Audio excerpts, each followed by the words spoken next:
Hi, what's up beautiful people? This is your girl Nadia and today I will be telling you about my birth experience, and of course this is my pregnancy journey series.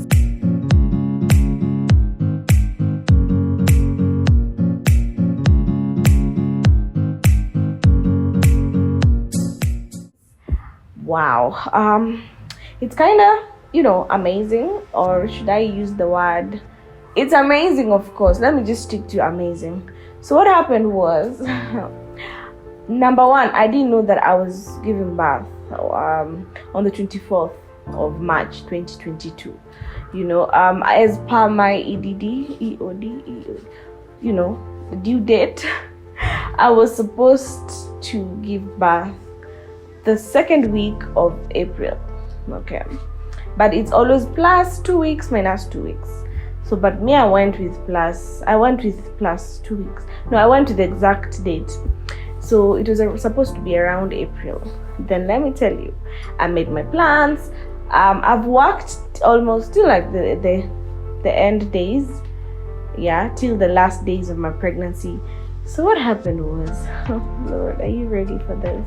So I act on social media, So guys, suggest for me a good baby moon. And of course, shout out to Bonfire Adventures. They came through and they were like, you know what? Let's go to Zanzibar because that's where the baby was made. So we were supposed to go to Zanzibar. Wacha nikwambie.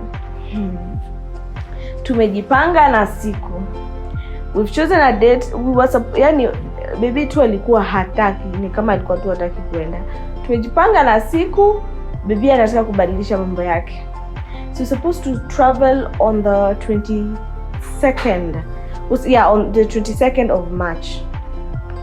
Vitu tu zilikuwa haziendani.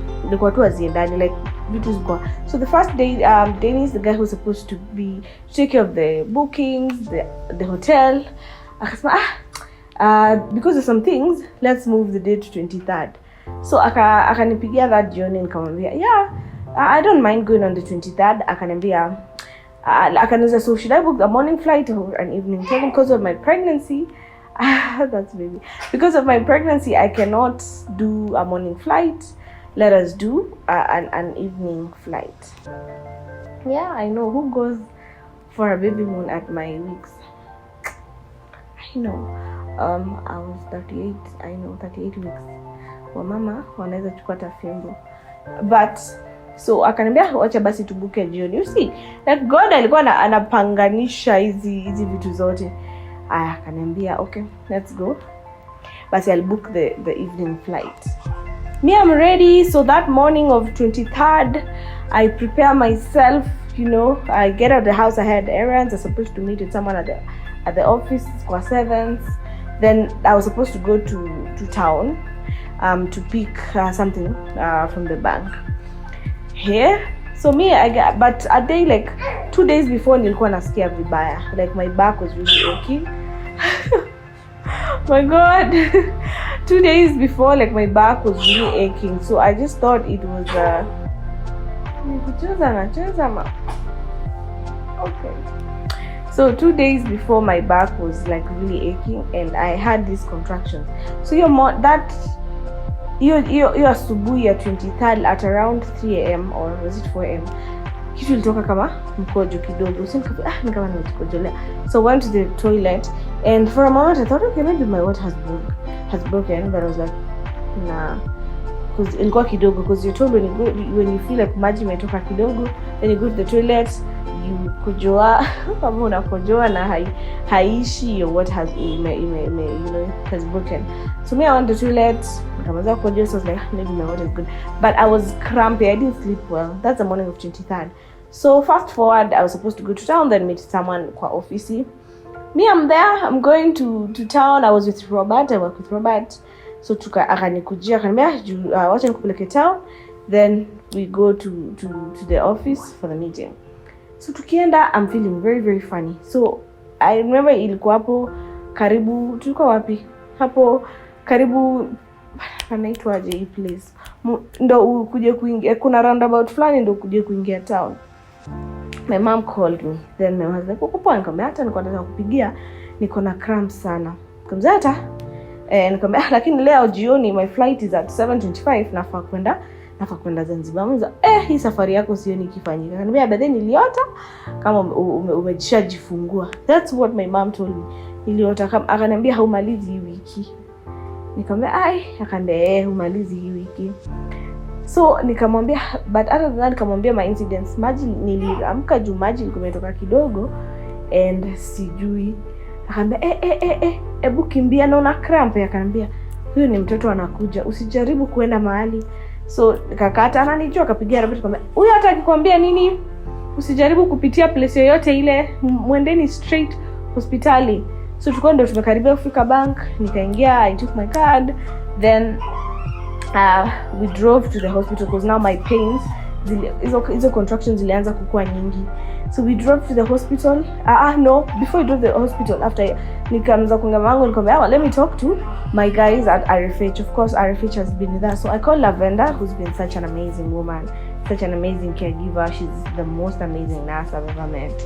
And if there was like medic award of the year, I'd give it to Lavender. So call and come Lavender, akaniambia mbona hukuniambia kitu kama hiyo maji ikitoka? Kwa nini wewe hukuniambia? Kama mimi nilipuzilia because nilienda kwa washroom kujisaidia, kukojoa to be specific, na maji haikuendelea kutoka. So this just tells you when you're pregnant, even those things that seem small, report them. So she's like, come to the hospital straight away. I think it's baby's here. I think, and if you confirm like it's not these are Brixton Hicks, then baby is gonna be here for real. And let me tell you, so akaniambia wacha basi pigia Ali, amwambia kuja na bag. I hope mmepack. So hatuko tumepack kila kitu. Tuko tumepack nusu, but nguo zilikuwa zishafuliwa, tulikuwa tumepack kidogo. So we went with Robert to the hospital. On getting to the hospital, went to, of course, RFH Ruaka branch. Has very amazing, exquisite. I'm still in the hospital. This is like the executive suite. Like, it's executive.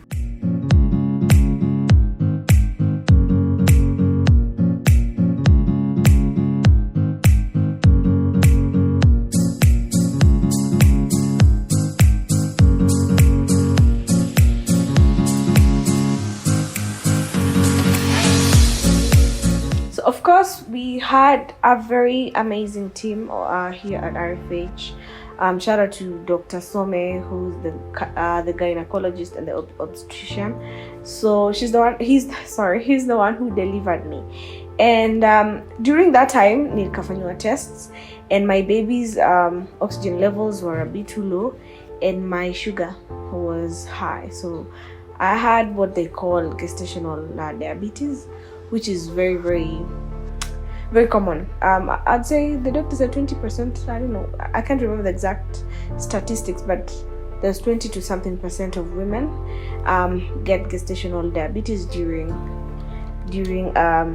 pregnancy. This doesn't mean that it's gonna prolong. Sometimes it's just during pregnancy or during that time mpaka kidogo after you've given birth. So that was alarming, and for those reasons, my sugars being high, there's no way I was gonna go normal. So we had to go through the CS. Of course, personally, I wanted to have a natural birth. That's a plan I had because of my Lames classes. Shout out to Dr. Candy. Oh my God, we had been doing amazing Lames classes. So imagine all these classes, then again you're going for CS. But you're always told when you're preparing for birth, no matter, like, during that process of giving birth, you need to listen to your doctors. No matter what you've planned, just listen to your doctors. Okay, so I had to, it's something that I didn't want to do, but I have to listen to the professionals, the medical professionals, and I had to go through the CS. So we prepared, nikaingia pale.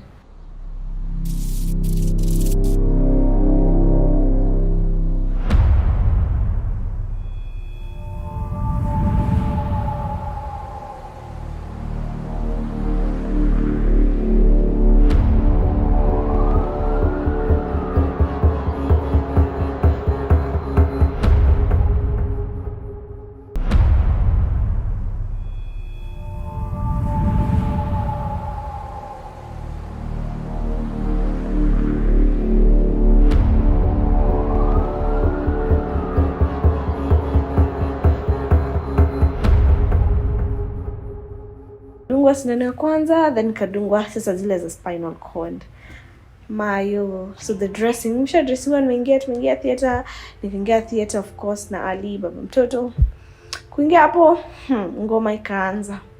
Hizo sindano za spinal ni uchungu, ndo zinakufanya you can either decide to ulale kabisa during the process, or uku chini uko very ujiski umeganda. Yeah, you're paralyzed. So nilikuwa nimeganda. Okay, Kiswahili na English. Nilikuwa nimeganda. Then I listened. The song I played during my birth was the song of my EP, Kai Wangu, and it was beautiful. But then, so we finished the process, of course. But after mtoto wangu akatolewa, hiyo kulia kaekwa kando, it was one of the most beautiful things. Oh my God, kusikia sauti yake. So unajua ile unajiambia nataka mtoto wangu akue poa. Then in that moment nikaanza kuchoka, nikaanza kufeel after some mtoto amewekwa kando, ndo sasa tumemaliza, ndo na cleaniwa, nikaanza kuchoka, nilikuwa na feel sina nguvu, yani si breathe. So I was screaming and stuff, and I had to be sedated because I don't know if it was panic attacks or it was the anxiety attacks, or it was I don't know, it was not asthma because I'm asthmatic, but I was just not breathing at that point. So I got into nikasedatiwa kwa sababu I was screaming, nilikuwa nashindwa kubreathe kabisa, my chest was really heavy. Then after that kusedatiwa, I woke up, my baby alikuwa ashakuwa prepped, ashaoshwa nini, nikapewa mtoto wangu, nikambreastfeed kwa mara ya kwanza kwa recovery room.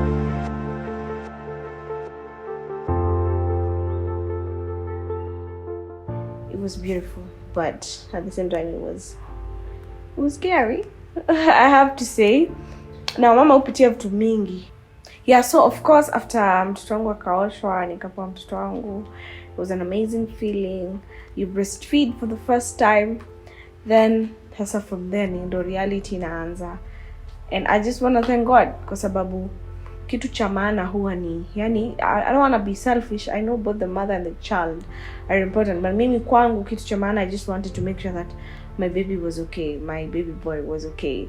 And pongezi na shukrani kwanza, like many thanks to God for for the gift of life, for a gift, yani that's a gift, my bundle of joy, that's a beautiful gift. So many thanks to God and to every person who's been supportive. RFH family, of course, thank you so much. And they gave me the best treatment. They made sure that my stay was beautiful, and any jinsi the baby has been taken care of so far. Hadi sasa it's just wow. And I don't know, the rest doesn't know. Sasa unamwaga the hard part imeanza. Hi, my name is Lavenda Akinyi. I'm a nurse at RFH Ruaka. I've been working in RFH for the last 6 years in maternity.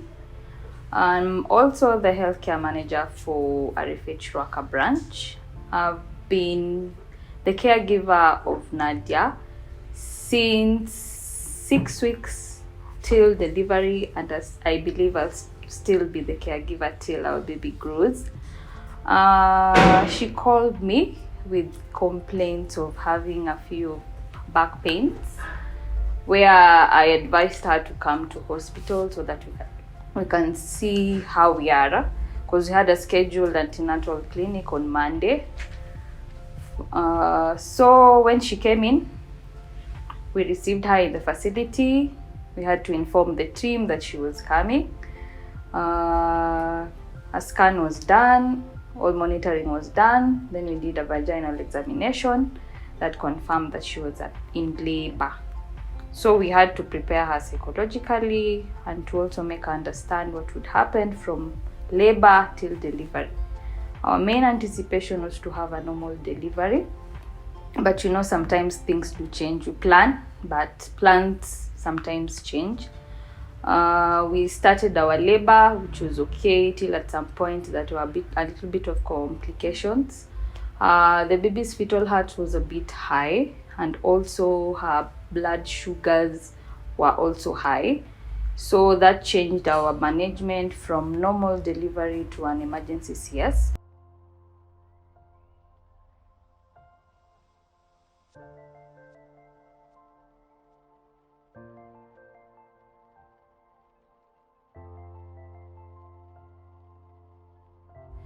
The good thing, RFH was ready for this delivery and everyone was on standby. So we had to involve our gyna by the name Dr. Semo, who came in and did the surgery, where we were able to deliver a live male infant with a birth weight of 2965 grams, and our baby was so healthy. Yo, what's up, my beautiful people? It's your boy Ali Yusuf. Most of you out there know me as Arrow Boy.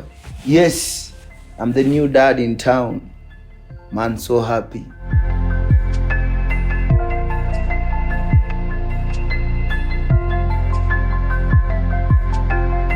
Imekuwa amazing sana. As we speak, we are at RFH. This is day 2. Imekuwa amazing sana. Day 1 kufika hapa ilikuwa ni crazy kidogo. At this time we are supposed to be in Zanzibar, kama naweza angalia ratiba yetu vizuri, lakini kidogo Hasib alitupigisha roundabout tukakuja Hosi. Call nilipigiwa ni yo, I think we need you at the hospital right now and please tag along with the bag. Yo bag Mungu ndiye anajua venye ilipakiwa. Hizo vitu yani ni Mungu pia anajua tu, tulikuwa tumezipack tu few days ago. Zikakuwa ready, nikaambiwa yo, you need to be at the hospital right now. Nikamuuliza mbona na masiku zetu hazijafika za clinic. We are supposed to come for our last clinic at on 28th. Sijui ni when ingekuwa when wiki ama next week on 28th. So this one ikakuja mapema, ilikuwa 23rd akaingia Hosi. So yeah, mimi huyo mbio kanyaga mafuta RFH Ruaka ndani. Kufika hapa the mood was good. Alikuwa na cascade.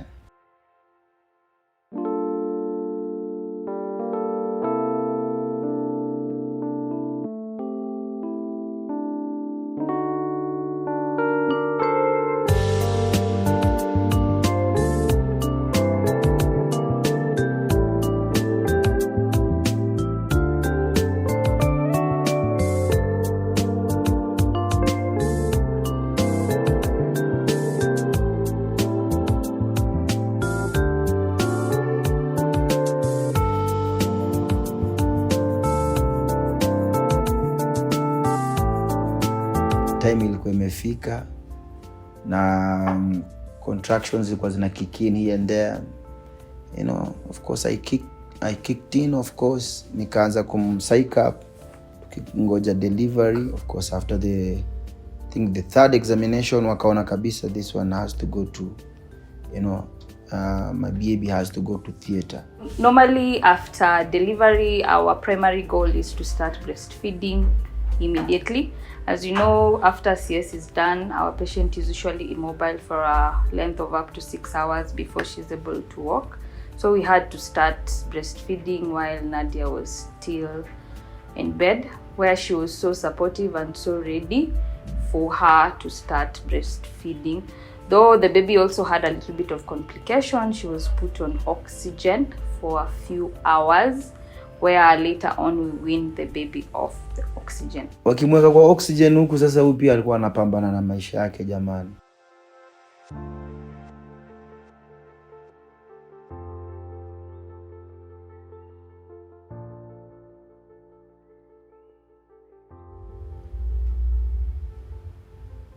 Ladies, you know, ladies go through a lot. Mungu awabariki sana. If you're a lady and you've ever gone through CS, ni noma. This, us transitioning from normal to CS, wasn't also an easy time for Nadia, because it took her some time to embrace this new journey that she wasn't ready for. But all in all, she was so positive, so it was a little bit so easy for us to handle her through from theater up to post CS, where she was able to breastfeed, we were able to ambulate, we started walking, she started feeding and breastfeeding, which is a positive thing. You know, most times, sometimes postpartum depression do set in when a mother does not accept the situation that comes, when whatever she had planned changes to another thing. I think after aliona mtoto akakuwa excited.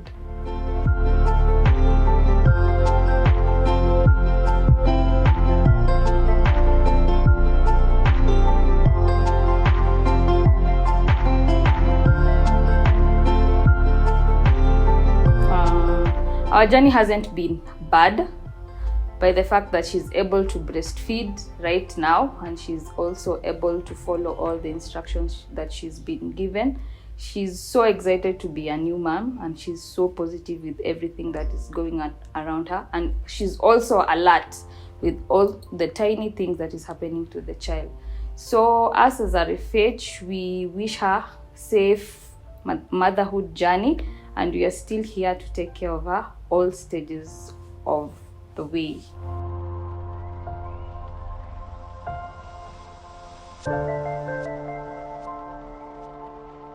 So yeah, special thanks to the to RFH, of course. I'm really grateful to God na pia vile wameweza kumtreat mtoto wangu, and I'm just so grateful to God. Vile like right now I'm in my recovery process.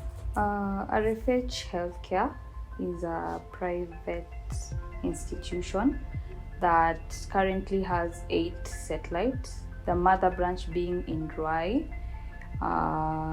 So we have 8 branches so far, 2 in Ruai, 1 in Nyayo, 1 in Ruiru, 1 in Tala, then this one in Ruaka. Ruaka RFH is a 24-hour facility which has both inpatient and outpatient. We literally do all the tests in lab. We have radiology, we have dental, we have theater services, we have newborn unit, we have maternity services. In our facility, we have both general and private and en-suite wards, so it totally caters for all the people all around. Also, RFH has an insurance cover by the name Redleaf. Redleaf is an insurance that is very affordable. Currently, they have a medical plan whereby for 35,000, it is able to cover up to 3 members in a family. With 35,000, it gives you an outpatient of 50,000. For dental, 30,000. For optical, 30,000. For maternity, 100,000. For inpatient, 1.5 million. 1.5 million. The only good thing about Redleaf is that once you pay, you are able to pay in 3 installments. So once you make your first installment, it only takes 24 hours for you to start using the cover for outpatient services. Then it takes a number of 30 days for you to be able to use the inpatient services. That is one unique thing with Redleaf that most of the insurances don't have. And also another unique thing about this insurance is that you do not have to be all family members. You can decide to even have a group.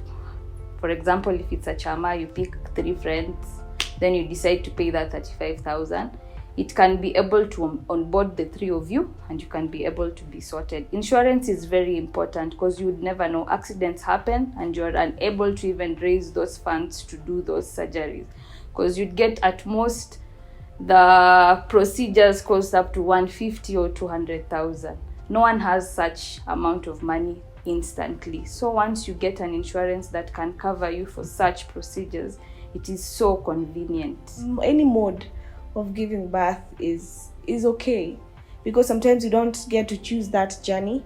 sometimes it's due to unavoidable circumstances. So it's still okay whether you give birth naturally, whether you went through CS, kuna ingine kasikia vacuum, it's still okay. It's still very much okay. So we're just grateful for a bundle of joy.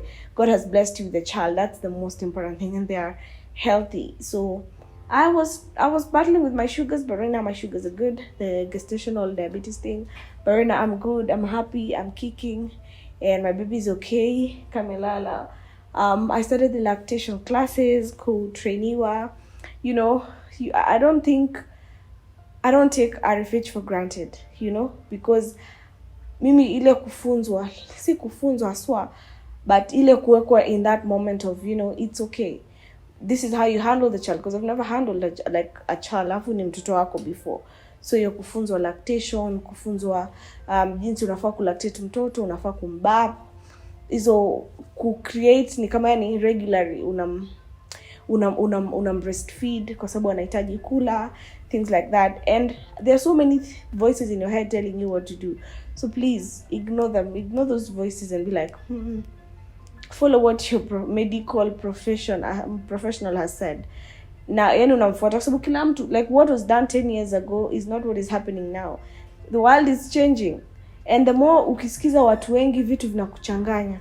So just do you, just believe in yourself. And Dr. Joanne, who's a pediatrician here, told me it's one day at a time.